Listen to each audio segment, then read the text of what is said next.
please silence your cell phones. Any sidebar conversations, please hold them down as we move forward. And once again, if you're in the back, we have seats up front. We greatly appreciate it. We're going to start off with reaffirming the management objectives. Utilize the risk management process to identify and mitigate hazards to protect first responders and the public. Emphasize strategy and tactics that have the highest probability of success and the least exposure to first responders and the public. Develop proactive strategies to protect life, residential properties, communities, businesses, and infrastructure. Employ tactics that fulfill these strategies while being mindful to the necessity of contingency and emergency plans. Ensure strategies account for incident priorities, applying those resources to those protecting life and residential properties first. Follow COVID-19 CDC and establish local, state, and federal guidance to limit virus spread within the incident and surrounding communities near the fire area. Provide timely and continuous incident information to affected agencies, partners, cooperators, California Team 4, as well as the public. Utilize social media and all other communication tools to keep the public well informed of the fire conditions and other pertinent information. Maintain fiscal accountability, keep costs commensurate with values at risk. Control objectives, the box.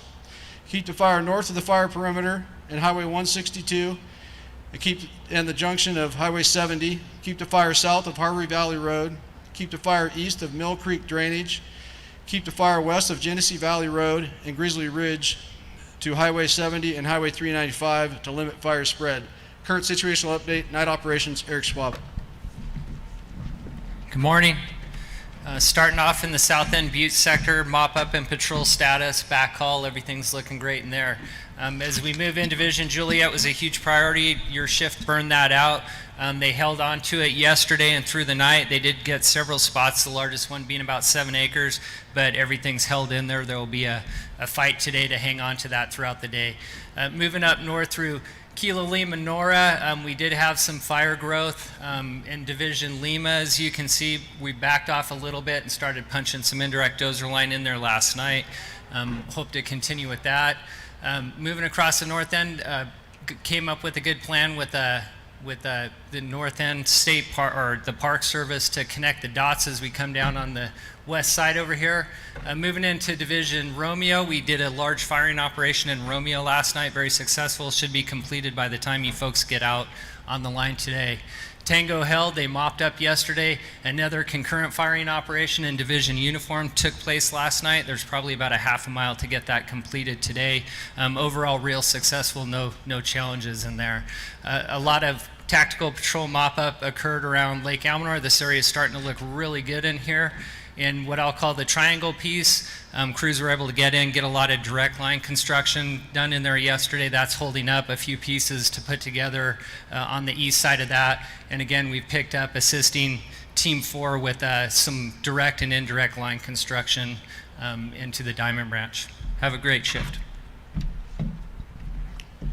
Just a few reminders, those in the back, you can please hold down your sidebar conversations. We'd appreciate it. Weather, Joe Roswald. Good morning, everyone. Another morning of very poor recoveries across the incident, anywhere in the mid to upper 30s, and that's been pretty common for the past couple mornings. I have been getting weather observations. I would like to thank you all for those, and please keep them coming. It really helps us dial in. Now today, we are looking at a change in the pattern. The high pressure is still going to be over us, but we've gotten enough mid-level moisture that we've gone ahead and put in some thunderstorms into the forecast. We're warm, we're dry, we're unstable. The thing that's going to get us, the thing that's going to drive this is the smoke. If we do bust through this smoke, we are going to see some plumes. No doubt in my mind, the atmosphere is ripe for it. The best area is going to be from the lake up into Lassen. So this area right here is appearing to be the sweet spot for those thunderstorms. But that being said, no matter where you are on this incident, you will see outflow winds. So even if you're working here, wherever, and we get those storms, you can expect those outflow winds. Depending upon the topography, depending if you're at the base of a canyon and everything lines up properly, you would not be surprised to see winds 30, 40 miles an hour. Again, it's all going to come down if we can bust through this smoke. Otherwise, again, hot, dry, unstable, and it looks like, as far as timing is concerned, probably any time after, say, 1 o'clock, we'll start to see those storms start to fire off, then maybe die down a little bit into the early evening. And the latest modeling is showing another surge coming in around 9 p.m. or so. So it could be an active afternoon. We're only looking at about 20% coverage, but 20% coverage is all you're going to need in this particular instance. And it looks like we may be dancing with this stuff again tomorrow, but we'll talk about that tomorrow. Thank you. Fire behavior, Brian Newman. Okay, to go along with that, please review the fuels and fire behavior advisory that's in your IEP. There's an updated one that came out from the last shift that you were out here. So again, those thunderstorms basically on a line diagonal from Almanor up towards Lassen Peak. And even if you're outside of that, especially down here in this Juliet area and the further branches, you're not going to necessarily be able to see those cloud covers over top of you, but you will experience some outflow winds that are going to be driven by that topography, so do not be surprised by that. We were having spot fires over the last few days, even without the wind, so expect today that with those winds, we'll have that increase of some spotting distances. Could be upwards of 1/2 to 3/4 of a mile, maybe further, depending if the spots come off the top of a ridge. So overall, we expect with that northeast flow for the most part across the entire day, it's going to challenge the lines over here on the western portion of the fire. So we've seen some of those light winds over the last couple of days, relatively light, 3-4 miles an hour. With the expected winds today, you know, that's going to be exponentially more, and it's going to make a bigger push on there. So just be a heads up on that. We will be making announcements as those thunderstorms come up. We'll give as much lead time as possible, so please be listening to command, and the branches and the sectors will be making sure all the way down to the lowest level that everyone knows what those are.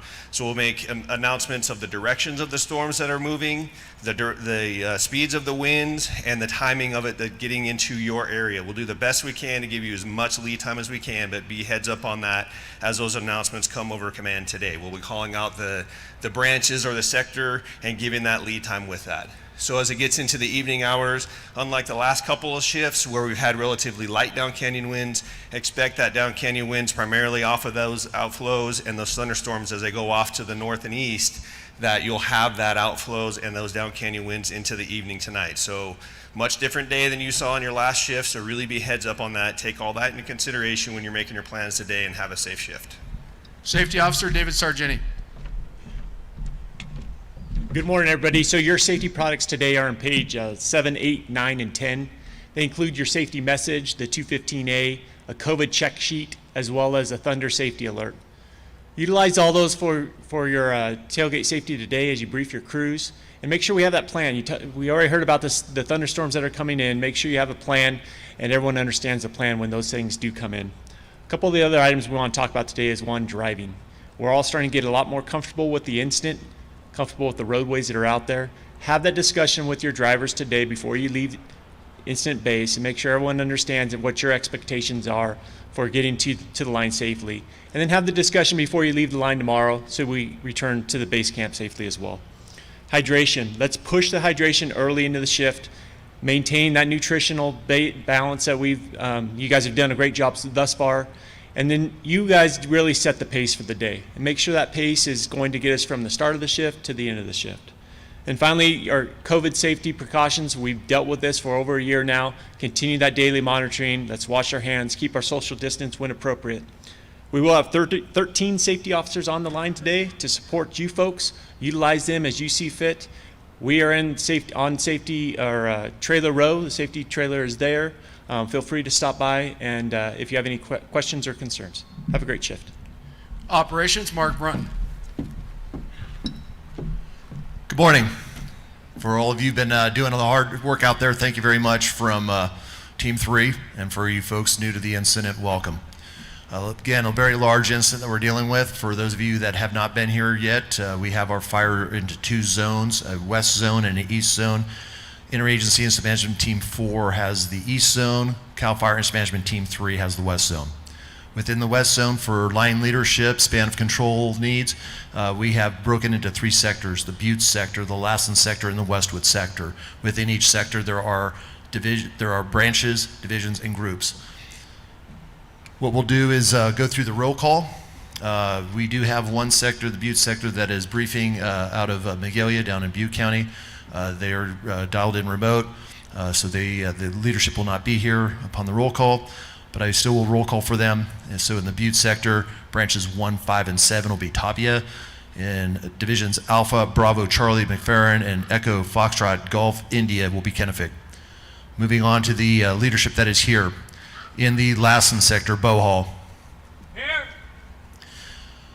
Branch 9, Ham. Here.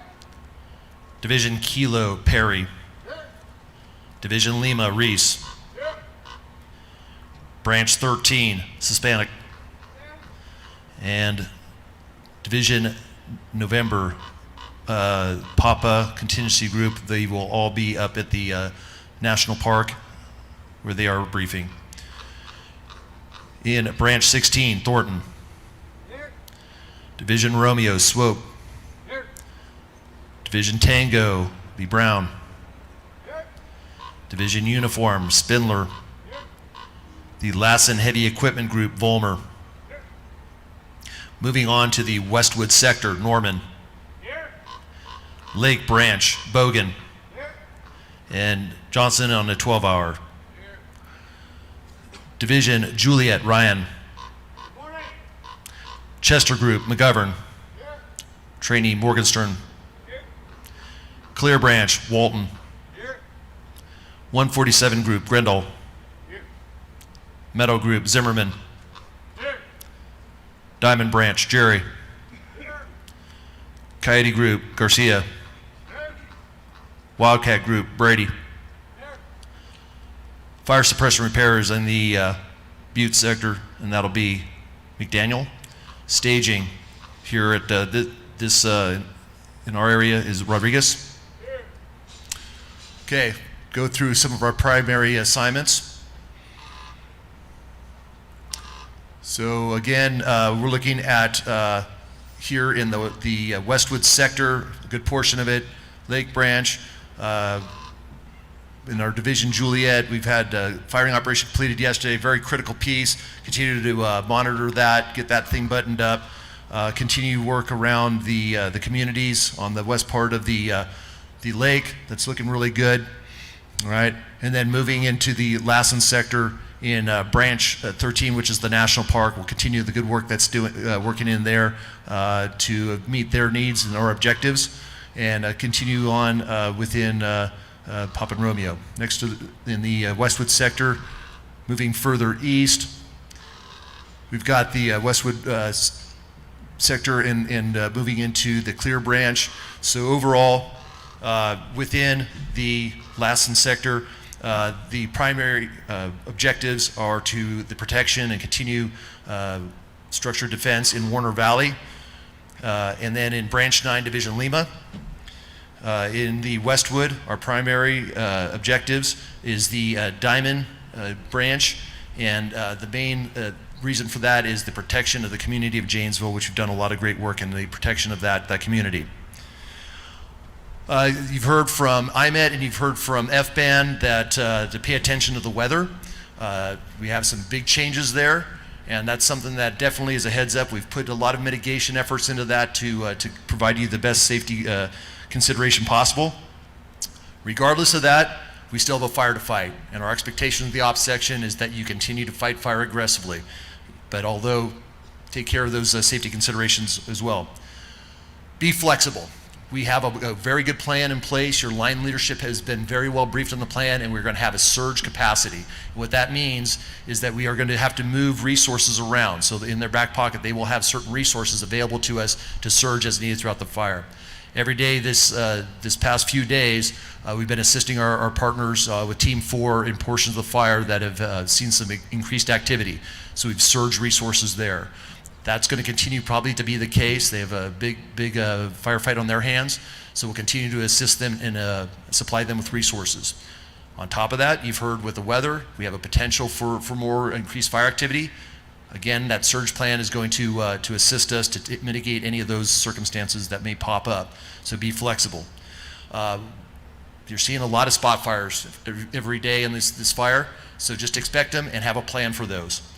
And the key point of our charge to you as an operations section chief is that you maintain situational awareness like a champion today. Thank you. Air Operations, Matt Stanford.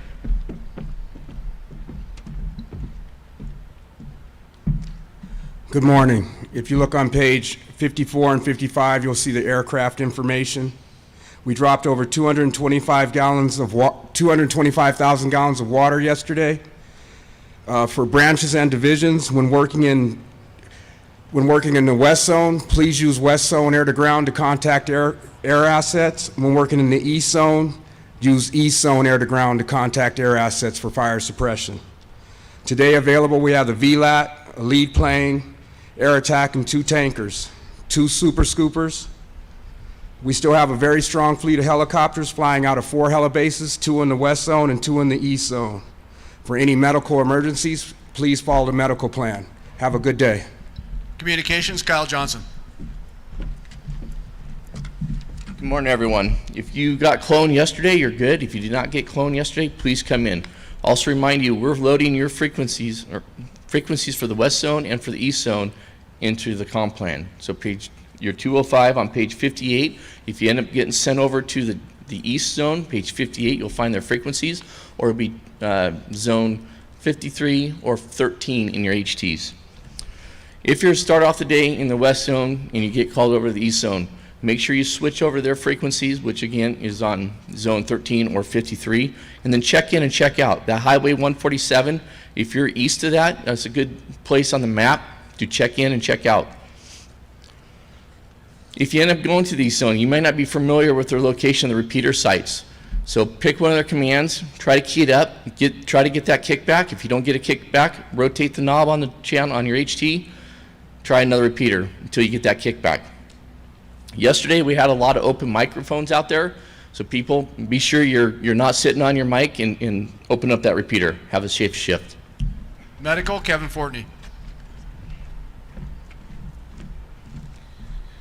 Good morning. You're going to find your 206 on page 60 this morning. Again, the information at the bottom, the box 8 information, the procedure on the left, the information we need to get you the resources to mitigate your issue on the right. I'm sure that the divisions will go through it at your breakouts, but this needs to be disseminated all the way down to the firefighter level. CalMat is still over there if you have supply or you need to see the doctor. I'm on Trailer Row. If you have any injuries, they need to be reported through my shop, so please stop in and see me if you have any questions. My phone number is at the bottom of the 206. Have a safe shift. Logistics, Milford Ferguson. Morning, Bill Ferguson. I got a couple important items this morning.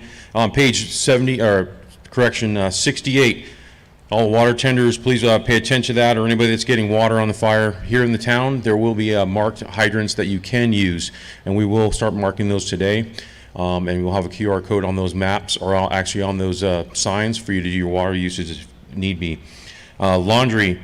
Here in camp, we have an overload of laundry ready to be picked up. We cannot accept any more until we get some of that out. So please pick up your laundry on the way out. It's overloaded and we can't work in there. Also, we still have a few bags of laundry left from the Westwood camp when that was evacuated and brought here, and you find that in supply. Have a good shift. Training, Justin Voisin. Good morning. Your training message is located on page 61 in your IAP. If you're here as a trainee and you haven't seen the training specialist yet, come and see me. I'll be available directly after briefing. I'm located in the trailer directly next to the incident trailer, or you can utilize the QR code at the bottom of page 61. If you registered with the training specialist in Chico, there's no need to come see me again. Just come see me prior to closeout. If you're getting close to timing out, or you know in advance that you're going to be demobbing and you've already completed all the tasks in your task book that you think you're going to be able to complete on this incident, come and see me early and I could close you out prior to even being scheduled to demob. When you close out, I'll need to see your position task book, your evaluation record, and your ICS 225. I got blank forms in the trailer. Come see me if you need copies of any of those. And my phone number and email are located on page 61 if you need to reach out to me. Thank you. Information, Dan Olson. Good morning. If you would turn to page 62, I've got the latest information regarding the Dixie incident. Please utilize these numbers if you come into contact with the public or any media. Current acreage for the incident is 510,227. That's 510, 227. Containment's currently at 30%, and total personnel assigned is 6,133.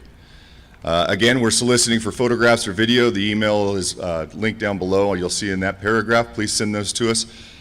We also have lost and found set up, and we're starting to get a lot of items. So if you're missing something or you need to get something out or receive something in, come see us at the trailer right in the front. Thank you. Liaison, Derek Meisner. All right, good morning. Peer support is available. Refer to page 63 in the IAP if you'd like to utilize those services. And there is a cooperators meeting at 0900 in the building kitty corner to the med tent. And then I need all private fire resources to meet me up here at the front of the stage after the briefing. Finance, Patrick Aguada.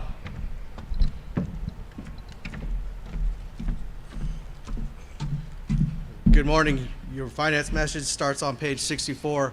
For the private hired equipment contractors, if you've not turned in your contracts, please do so in equipment time. For the all division group soups and line supervisors, continue the strong work tying in with the cost apportionment folks and turning in the shift tickets. If you need shift ticket books, the gentleman over here to your right will have shift tickets books for you. Thank you. Unit Chief Scott Packwood.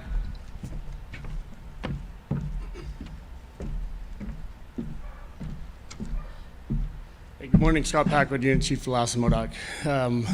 We're just about 2,500 people short of the population of Modoc County. So that's a lot of people to all work together and get along and cooperate, go out and do a unified effort. So I want to thank everyone for that work and that cooperation. It's actually been pretty smooth sailing at my level with the amount of stuff going on out there. The other thing I want to talk about today is we're in about 5 weeks into this, and about every 3 to 5 days we've had some type of a weather change, whether it moderated or it got hot or the wind changed or something like that. So we're at one of those points today. IMET talked about the outflow winds. That not only can affect the fire, but it can affect flying debris and trees and widowmakers blowing out of the sky there where you guys are working. So be heads up, watch out for those trees getting blown down and those limbs getting blown out of the trees at you. So have a safe day. Thank you. Okay, a couple of reminders. Unassigned resources will be over here. Your division breakouts are in the back. As far as meetings, we'll have the planning meeting tonight at 1700 hours. Your next operational briefing will be here tomorrow morning at 0700. And closing comments from Unified IC, Jay Lusher and Billy C. Good morning. The amount of work that everyone's put in thus far has been great. 30% is a ton of effort and work and accomplishment on 510,000 acres. Every fire we go to, whether it's 5,000 acres or 500,000 acres, comes down to little tiny pieces. It's accomplishing the piece that you're responsible for, working with the folks next to you to accomplish their piece, and all these puzzle pieces have to come together over time. It's going to take a long time to get all the pieces, but stay vigilant to your piece today and make sure it's ready to hand off to somebody tomorrow. Hey, good morning. On behalf of all the unified agencies that are working in conjunction to the mitigation of this incident, thank you for all the hard work that's been put in thus far. Obviously today we've got changing conditions over the next few days. You need to stay heads up. When spot fires occur, engage those spot fires early. Don't allow them to build energy. Once they build energy, they're going to run away from you. Today's the day we start aggressively getting after this thing when these spot fires occur and over the course of the next few days. These outflow winds, you heard Chief Packwood talk about.